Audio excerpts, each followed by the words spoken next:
Hey, what's going on guys? Total Tech here. Welcome back to another PC build partless review video. So guys, the price point for this video is $1,800, but I was able to save $3.16. Also guys, if you do enjoy at any point, make sure to drop a like and subscribe if you're new to the channel.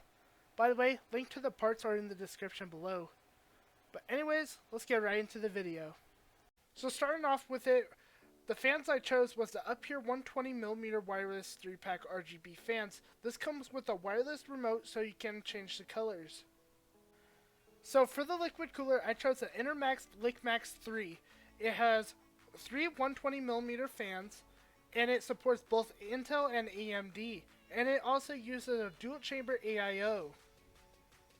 And for the power supply, I chose the Apex Gaming AG Series Gaming Power Supply.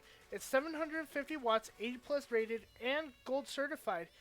Also, it's fully modular. And for the graphics card, I chose again the MSI Gaming GeForce RTX 2070 Super.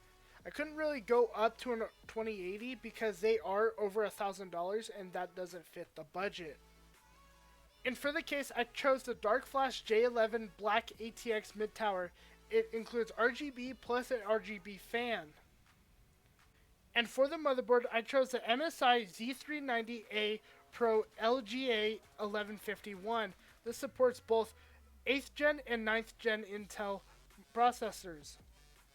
And for the RAM, I chose G.Skill 16GB DDR4 Trident Z RGB RAM. This is rated at 3600 MHz.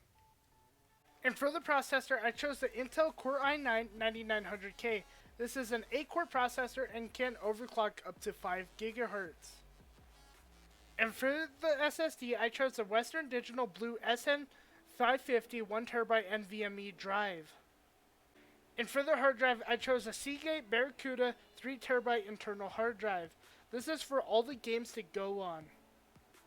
So ending off like that, our price point was $1,800, but I was able to save $3.16. By the way guys, this is my personal preference of what parts would be good for this build and this price point. Also guys, link to the parts are in the description below. And that's going to wrap up for this video. If you guys are new around here, make sure to subscribe. And if you enjoyed, make sure to drop a like. And I'll see you guys later. Have a nice day. And goodbye, folks. Peace.